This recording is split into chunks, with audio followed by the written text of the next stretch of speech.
Mission Uttar Pradesh में तमाम नेता अपनी पूरी ताकत झोंक रहे हैं। एक तरफ योगी आदित्यनाथ सरकार के तमाम कामकाज को गिनाने में जुट गए हैं। प्रबुद्ध सम्मेलन में मायावती ब्राह्मणों को लुभाने की पूरी कोशिश कर रही हैं, तो असदुद्दीन ओवैसी ने अयोध्या दौरे के जरिए ही मिशन यूपी में एक बार फिर से अपनी ताकत मुस्लिमों को अपनी तरफ करने में लगा दी है। ऐसा हम क्यों कह रहे हैं, इस पूरी बातचीत के दरमियान आपके सामने रखेंगे, क्योंकि हमारे साथ एआईएमआईएम के प्रमुख असदुद्दीन ओवैसी इस वक्त खुद लाइव जुड़ रहे हैं। ओवैसी साहब, बहुत स्वागत है आपका। आज एक बार फिर आपने मुस्लिमों को ललकारा है। मैं आप ही की बात सर, जो आपने बोला है भाषण में, वहीं से शुरू कर रही हूं। हमने मेहनत की है, घर घर मजलिस पहुंचा है, मुस्लिमों को खुद ही लीडरशिप चाहिए, यानी लीडर विहीन है मुस्लिम समाज। आप लिखते हैं सेक्युलर के झूठ में मत फंसिए, आपकी अहमियत क्या है आज ये आपको समझना है। ये मुस्लिमों को जो आप बार बार ललकारते हैं, इसका क्या अर्थ है, क्या है आपका एंड गोल, क्या है सर? नहीं, मेरा एंड गोल यही है कि उत्तर प्रदेश में मुस्लिम माइनॉरिटी का सही मानों में पॉलिटिकल एम्पावरमेंट हो, एजुकेशनल एम्पावरमेंट हो, इकोनॉमिक एम्पावरमेंट हो। ये उसी वक्त मुमकिन है जब मुसलमान खुद अपनी लीडरशिप को बनाएंगे और अपने विधायक को या सांसद को बनाकर पार्लियामेंट या उत्तर प्रदेश विधानसभा में भेजाएंगे। ये मैं क्यों कहता हूं? मैं आपको इसलिए कहता हूं मैडम कि सबसे lowest literacy rate Uttar Pradesh में किसी का है तो मुसलमानों का है। सबसे कम 10th पास होते हैं तो मुसलमान है। सबसे ज्यादा ड्रॉप आउट रेट 5 से 15 साल का 60% मुसलमानों का है। ग्रेजुएट सबसे कम मुसलमान है। जेल में अंडर ट्रायल मुसलमान सबसे ज्यादा हैं। और पिछले 2019 के लोकसभा के चुनाव में 73% मुस्लिम ने बीएसपी को और समाजवादी पार्टी को वोट दिया। वहीं पर 50% हिंदू भाइयों ने बीजेपी को वोट दिया। इसके बावजूद भी उत्तर प्रदेश में बीजेपी को ये लोग रोक नहीं पाए, ना सही मानों में पॉलिटिकल रिप्रेजेंटेशन में इजाफा हुआ है। तो इसीलिए हम ये कह रहे हैं कि आप ये बार बार सेकुलरिज्म के कूली तो हम मुसलमान नहीं है ना, सेकुलरिज्म की जिम्मेदारी सब पर होनी चाहिए। मगर 19% पॉपुलेशन है उत्तर प्रदेश मुसलमानों का और 11% यादव है, तो क्यों सिर्फ समाजवादी से 11% यादव का मुख्यमंत्री बनेगा? और मुसलमान को क्या मिलता है? मैं आज रुदौली गया था मैडम। रुदौली में वहां पर गवर्नमेंट का कोई अपर प्राइमरी हाई स्कूल नहीं है। वहां पर जब मैं जनता से सवाल किया कि आपका ओवरब्रिज कितने साल से काम खत्म नहीं हुआ, बोले 5 साल से नहीं हुआ। ऑनलाइन स्कूल चल रहे हैं और सिर्फ 40 टीचर को आता है पूरे रुदौली में ऑनलाइन कंप्यूटर इस्तेमाल मुस्लिमों से रिलेटेड है सर। यही तो मेरा सवाल था आपसे। आपका एंड, इसीलिए सर एक सेकेंड, आपका एंड गोल आपके विधायक बन जाने से मुस्लिमों का उत्थान हो जाएगा या फिर ओवैसी को सत्ता के करीब ले जाएगा? मेरा सवाल आपसे यही है, मुस्लिमों का उत्थान या ओवैसी को सत्ता? नहीं, हमारा ओवैसी अपने लिए नहीं लड़ रहा है, ना ओवैसी अपनी शोहरत के लिए या अपनी और ईगो को सेटिस्फाई करने उत्तर प्रदेश या भारत के कोने कोने में नहीं जा रहा है। मेरा आने का मकसद ये है कि उत्तर प्रदेश से जिस तरह अखिलेश यादव यादवों के लीडर हैं, बहन मायावती उनकी कम्युनिटी की लीडर है, आपके अनुप्रिया पटेल कुर्मियों की लीडर है, योगी आदित्यनाथ ठाकुर के लीडर हैं, तो क्यों नहीं मुसलमानों का नेता हो? जब सब समाज अपना अपना नेता तो बड़ी तकलीफ होती है ना जब हिंदू नेता योगी बनते हैं, तब तो आपको तकलीफ होती है ना सर। तब तो आप कहते हैं ना कि ये देखिए ये पार्टी को ये खाली हिंदुत्व कार्ड खेलते हैं, तब तो आप इन पर 10 इल्जाम लगाते हैं। आप मुस्लिम के नेता बने तो ठीक है, वो करें तो कैरेक्टर ढीला। बिल्कुल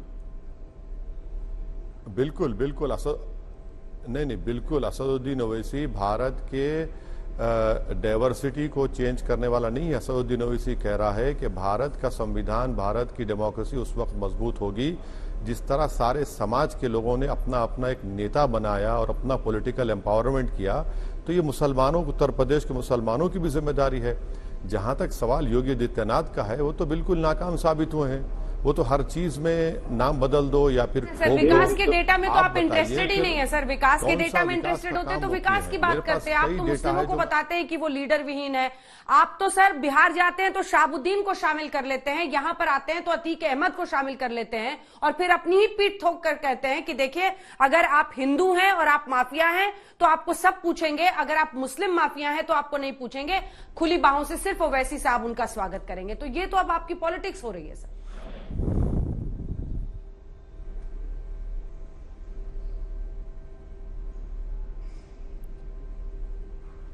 नहीं मैडम, अभी मैंने, आप शायद नहीं सुना होगा बराबर, मैंने जो डेटा आपको प्रेजेंट किया वो तो उत्तर प्रदेश के मुसलमानों का एजुकेशनल डेटा मैंने आपको दिया, जेल का डेटा आपको दिया, और फिर आपको ये बता रहा हूं कि प्राइम मिनिस्टर आवास योजना ग्रामीण में मैंने पार्लियामेंट में क्वेश्चन किया तो आपको मालूम कितना मिला उत्तर प्रदेश में घर मुसलमानों को? सिर्फ 14%। सिर्फ 14%। माने माफिया कहिए ना सर, ये में माफिया कहिए। 14% बाहुबली तो बड़ा ही स्टाइलिश टर्म है ना, बॉलीवुड टाइप का। ये रॉबिन हुड और बाहुबली, ये तो माफिया है ना सर। जो व्यक्ति, आपको अपनी आवाज में अब दम नहीं दिखता क्या कि आपको जेल में बैठे एक व्यक्ति की जरूरत पड़ रही है? ठीक, चलिए चलिए चलिए अंजना, चलिए चल नहीं, चलिए, मैं अंजना ओम कश्यप की बात को मानता हूं। क्या बीजेपी के पास 37% एमएलए माफिया नहीं है? क्या बीजेपी के पास 116 एमपी माफिया नहीं है? क्या बीजेपी के पास एक सांसद है जिसने हेमंत करकरे को बददुआ दी, जिसने गोडसे की तारीफ की? क्या वो माफिया नहीं है? क्या योगी आदित्यनाथ ने अपने खिलाफ जो केस हुआ उसको विड्रॉ नहीं किया? और आप अगर कह रहे हैं तो फिर ये बताइए, ये जो मार्च में सुरेश राणा, संगीत सोम, साध्वी पर्ची, इनके खिलाफ केसेस क्यों विड्रॉ कर लिए? ये माफिया नहीं है, ये क्या लोकप्रिय नेता है? बीजेपी के साथ पलड़ा बराबर कर रहे हैं जो बीजेपी उनके इतने, तो मैं भी बैलेंस करके इतने सारे ले आता हूं हो जाता है। यही तो हम कह रहे हैं ना मैडम। नहीं, मैं ये कह रहा हूं कि जब वो लोग पॉलिटिक्स में रहते हैं, मिनिस्टर बनते हैं, सांसद बनते हैं, तो अतीक अहमद को भी इख्तियार हासिल है, और जब तक उनको कन्विक्शन नहीं हो जाता उस वक्त तक इलेक्शन नहीं लड़ते रहना पड़ेगा। जिस दिन कन्विक्शन अगर होता है, कोर्ट देती, तो कोई नहीं लड़ सकता, और वो भी 2 साल से ज्यादा अगर होता है। अभी तो वो जेल में है, मगर हम आपको बता रहे हैं कि जैसा आपने कहा माफिया, ये सब जिनका नाम मैं लिया वो क्या लोकप्रिय नेता है या माफिया है जो बीजेपी में आज हैं, जिनके खिलाफ केसेस विड्रॉ कर लिए? 77 केसेस मुजफ्फरनगर राइट्स के सुप्रीम कोर्ट को कहा गया कि उत्तर प्रदेश सरकार ने विड्रॉ कर ली। तो क्या क्यों विड्रॉ किए? ये तमाम के तमाम बेकसूर थे, केस चलना चाहिए था उनके ऊपर। क्यों योगी आदित्यनाथ ने जो माफिया है वो तो माफिया है सर, चाहे जिस भी पार्टी का हो, लेकिन माफिया वालों पर उंगली उठाने के लिए अपनी मतलब जमीर साफ हो तभी तो आप सवाल पूछ पाएंगे। लेकिन आप ही की पार्टी में ऐसे लोग होंगे तो कैसे होंगे? अब मैं अयोध्या पर जरा आना चाहती हूँ। अयोध्या पर संवेदनशील है अयोध्या का मुद्दा, और अब जबकि सुप्रीम कोर्ट का डिसीजन आ गया है, फैसला आ गया है, आप खुलकर उसके खिलाफ भी बोलते हैं। आपका वहां जाना भी इस तौर पर देखा जा रहा है कि आप वहां पर भी पोलराइजेशन, ध्रुवीकरण करना चाहते हैं। मेरा सवाल आपसे यह है, इकबाल अंसारी ने आज कहा है कि ओवैसी से अयोध्या के मुसलमानों को डर कर रहना चाहिए, बच कर रहना चाहिए। क्या गलत कह रहे हैं?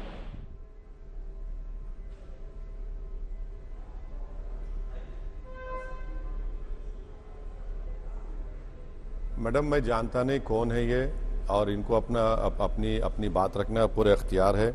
जब आप बात अयोध्या की कर रहे हैं मैडम, क्या ये बात सच नहीं है कि अयोध्या डिस्ट्रिक्ट में 50% बच्चे बिलो 5 साल के स्टंटेड हैं, 19% बच्चे वेस्टेड हैं, 44% अंडरवेट हैं, 63% एनीमिक हैं, जिसमें 67% महिला एनीमिक है। ये इस अयोध्या की आप बात कर रहे हैं? जिस अयोध्या में आप बात कर रहे हैं 7% लोगों को वैक्सीनेशन हुआ है। आप किसकी बात कर रहे हैं मैडम? कौन सा काम किया उन्होंने? और ये बात बिल्कुल सही है, 6 दिसंबर 1992 अयोध्या में हुआ था। क्या मैं उसको भूल जाऊं, जिसको सुप्रीम कोर्ट ने कहा था ये ब्लैक मार्क है? हुआ था ना। अगर वो नहीं होता तो क्या जजमेंट आता सुप्रीम कोर्ट का? तो हम इसकी बात करेंगे, मुझे इख्तियार है भारत के संविधान में। ठीक है, आप टकरा किससे रहे? इस बात को रखने का योगी आदित्यनाथ से। आपने अखिलेश यादव को भी आज चुनौती दी है, कहा है कि वो आए मुझसे डिबेट करें। तो आपको लग रहा है कि देखिए मुस्लिम ज्यादातर तो पारंपरिक रूप से अब अगर जा रहे हैं तो सपा की तरफ ही जा रहे हैं, तो अखिलेश यादव से आप भिड़ रहे हैं, उनसे भिड़ रहे हैं, और वैसे भी आपको कहा जाता है कि आप वोट कटवा हैं सेक्युलर पार्टियों के लिए।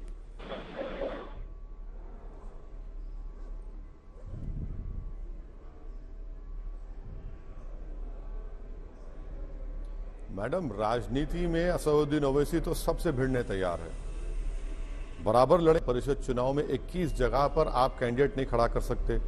इटावा से आपके कजन के खिलाफ बीजेपी कैंडिडेट नहीं खड़ा करती, तो अखिलेश यादव कौन सी बात कर रहे हैं? अखिलेश यादव 11% यादव का वोट लेकर मुख्यमंत्री बन जाते और 19% मुसलमान का उनका कैदी है, उसको हिस्सेदारी नहीं मिलेगी। और वो ये कहते हैं कब तक डराएंगे बीजेपी से, कब तक डराएंगे दूसरे पार्टियों से। अरे भाई, हमारी भी ख्वाहिशें हैं, हमारे इलाकों में स्कूल खुलना चाहिए, बच्चों को उनका प्रोस्पेक्ट अच्छा होना चाहिए, और उसी वक्त होगा जब उत्तर प्रदेश के मुसलमानों में उनकी लीडरशिप बनेगी, उनका पॉलिटिकल एम्पावरमेंट होगा। ये सच्चाई है, ये भारत की राजनीति की तल हकीकत है, जिसका इकरार सब करते हैं, पर मुसलमानों के सरों पर, उनके कंधों पर बोझ डाले जाते। नहीं, आप सेकुलरिज्म के लिए के कैदी हैं, आप गुलामी करो हमारी वोट डालो। और भाई, क्या हासिल हुआ? आप मुख्यमंत्री बन गए, आप क्या क्या नहीं आपने फायदा उठाया? उत्तर प्रदेश के मुसलमानों को क्या मिला, मुझे बताइए। आप तो लफ्ज मुसलमान बोलने के लिए तैयार नहीं है।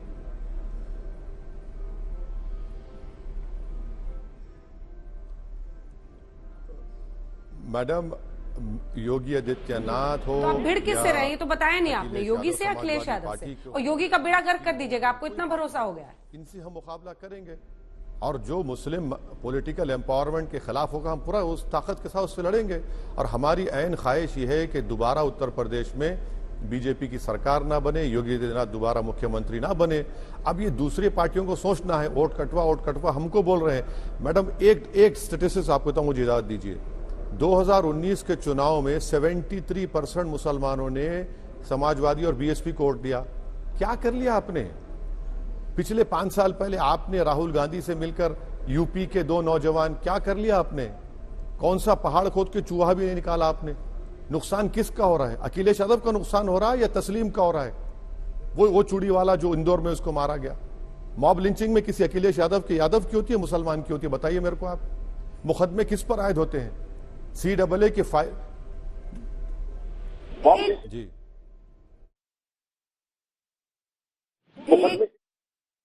गंभीर सवाल आपसे पूछती हूं सर, एक गंभीर सवाल पूछती हूं, क्योंकि अगर आप ये मानते हैं कि आप बीजेपी कम्युनल, आप कहते हैं, आप बार बार कहते हैं कि वो सिर्फ एक धर्म की राजनीति करते हैं, सर आप पर जो प्रोग्रेसिव युवा है, जो आगे बढ़ना चाहता है, जो चाहता है कि एक अच्छी, वो क्यों आपको बिलीव करेगा? क्योंकि आप भी तो उसी सिक्के के दूसरे पहलू बनकर रह गए हैं। आपकी हर दूसरी लाइन में मुस्लिम वर्ड होता है, आपको सिर्फ मुस्लिमों की चिंता दिखाई देती है। आप कैसे अपने आप को ऑल्टरनेटिव बनता हुआ देख रहे हैं? आप तमाम राज्यों में तो पहुंच रहे हैं अपनी चुनावी नैया लेकर, लेकिन आपको भी बस वही भरोसा है कि मुस्लिम भैया जो हैं सारे हमें वोट दे दें, तभी शायद ओवैसी जी की नैया निकल पड़े। इन पर कोई नहीं बोलता। और फिर ये योगी आदित्यनाथ के दौर में हर पुलिस स्टेशन में एक ठाकुर है, उनको कोई नहीं बोलता। यही लखनऊ में जहां से आप मुझे इंटरव्यू कर रहे हैं, एक ब्राह्मण समाज के लड़के को पुलिस ने एनकाउंटर में मार दिया, तो पुलिस वाले सस्पेंड हो गए। और वो जो दूसरे एनकाउंटर हुए जिसमें मुसलमान मारे गए, एक सस्पेंड नहीं होता है। ये कौन बात करेगा मुसलमान की? फिर बात तो करना चाहिए ना। जब भारत की जमहूरियत में इसमें हिस्सेदारी की हम बात कर रहे हैं, पार्टिसिपेटिव फॉर्म ऑफ डेमोक्रेसी है, तो पार्टिसिपेशन सिर्फ वोट डालने के हद तक होगा या फिर जीतने का भी होगा? MLA बनेगा, MP बने। ये तो हमको ये कहा गया है कि बाबा आप मुसलमान है, ATM की मशीन है, हम आएंगे कार्ड डालेंगे, आपका वोट लेते जाएंगे। अरे भाई, कितना वोट डालेंगे जी?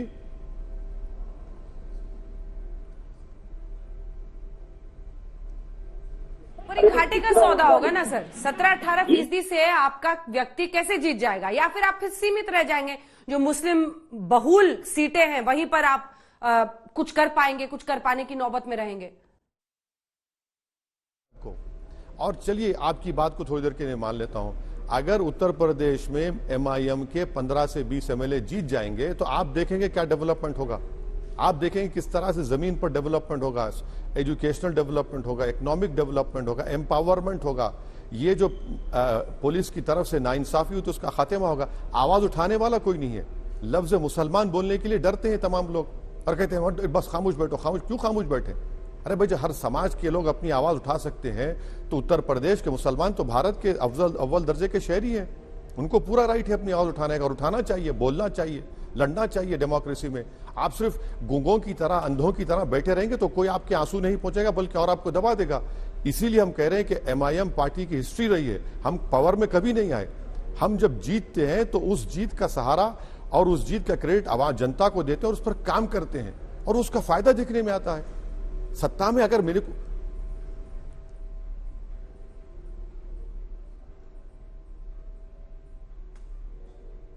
हिंदुस्तान के मुसलमानों पर आप बोल रहे थे सर, इसी से एक सवाल मेरे मन में आया कि तालिबान से लेकर अब पोलराइजेशन यूपी में पहुंच रहा है।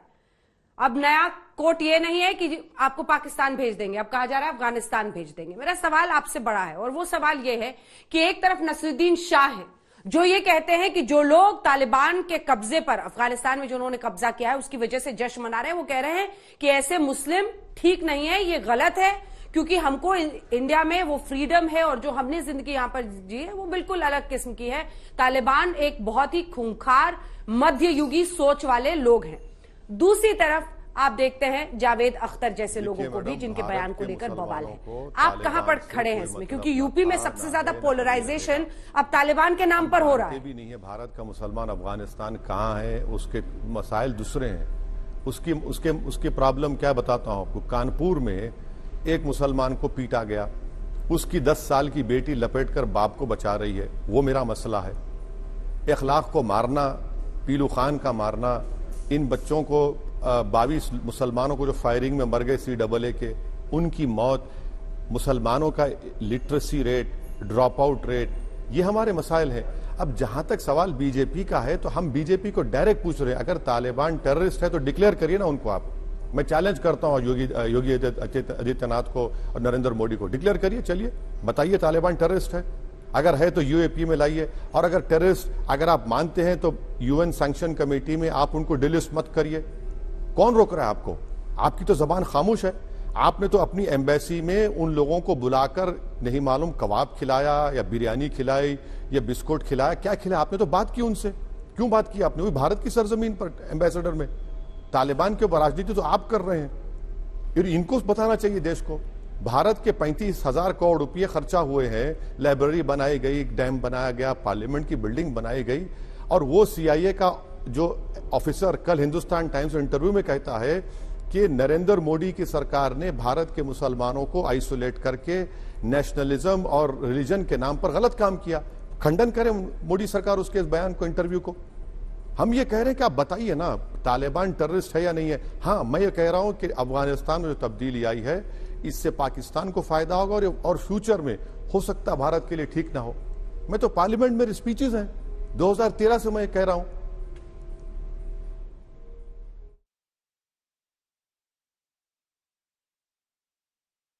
आप ठीक है, भारत सरकार तो करेगी जो उसे डिक्लेयर करना है, क्योंकि अपनी नीति क्या होगी उस पर वो सोच रहे हैं। लेकिन आपकी नजर में तालिबान क्या है? आपकी नजर में वो खूंखार मध्ययुगी सोच वाले क्लैन के लोग हैं या नहीं, जो महिलाओं पर अत्याचार करते हैं? आपकी नजर में क्या है? इंसान कहलाना, उसको इंसान नहीं कह सकते आप। क्यों नहीं बोलते हैं? क्यों? अरे सुनिए, देखिए कहां बोलते हैं सर आप? देखिए, जब जमीयत ये कहता है कि कोएड स्कूल्स में लड़कियां नहीं पढ़े, तब तो आपका वो मसला नहीं बनता। ये अच्छी बात है कि अगर किसी मुस्लिम व्यक्ति को पीटा जाता है तो आपका वो मसला बनता है। जब जमीयत की तरफ से बयान आता है कि कोएड में लड़कियां साथ में ना पढ़े लड़कों के, तब आपका मसला क्यों नहीं बनता है? जहां पर हम इंटरव्यू की हमने बताया था कि देखिए ये मेडिकल कॉलेज है, ये अस्पताल है, क्या उस मेडिकल कॉलेज में कोएड एजुकेशन नहीं होता? और पूरे के पूरे पढ़ने वाले मुस्लिम लड़के लड़कियां उसमें शामिल है, सबसे ज्यादा लड़कियां वहां पर है। अरे हाँ,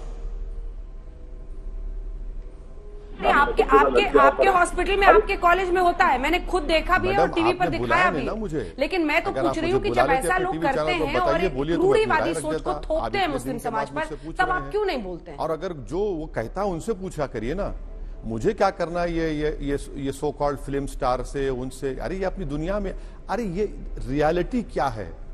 आज सबसे बड़ा खतरा मुसलमान को मॉब लिंचिंग का है। हर पूछ लीजिए आप, अरे कहीं मॉब लिंचिंग ना हो जाए। चौरी चौरा का इंसिडेंट, अब्दुल्ला जने जो चौरी चौरा का इंसिडेंट है, एक मुसलमान की वजह से वो मशहूर हुआ। आज उसी के बरादरी को आप इंदौर में मारते हैं और प्रधानमंत्री कहते हैं कि चौरी चौरा के इंसिडेंट को सेलिब्रेट किया जाए। क्या जवाब दे रहे हैं देश के सामने आप लोग?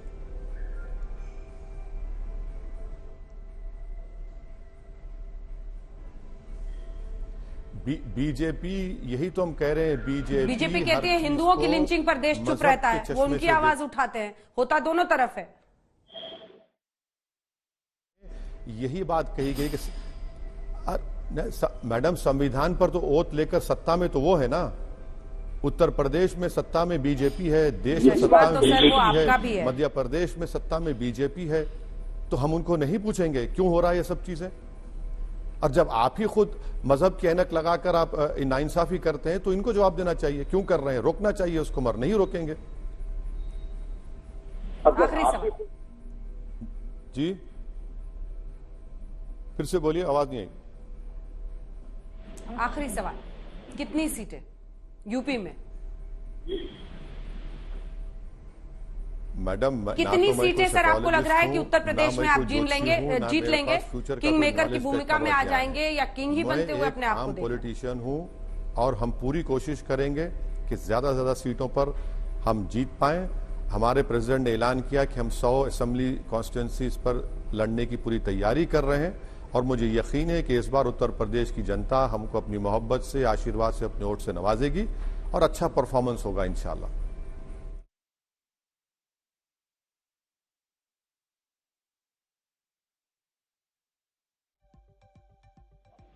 बहुत बहुत धन्यवाद आपका। असदुद्दीन ओवैसी हमारे साथ AIMIM के अध्यक्ष थे। बहुत धन्यवाद सर आपका।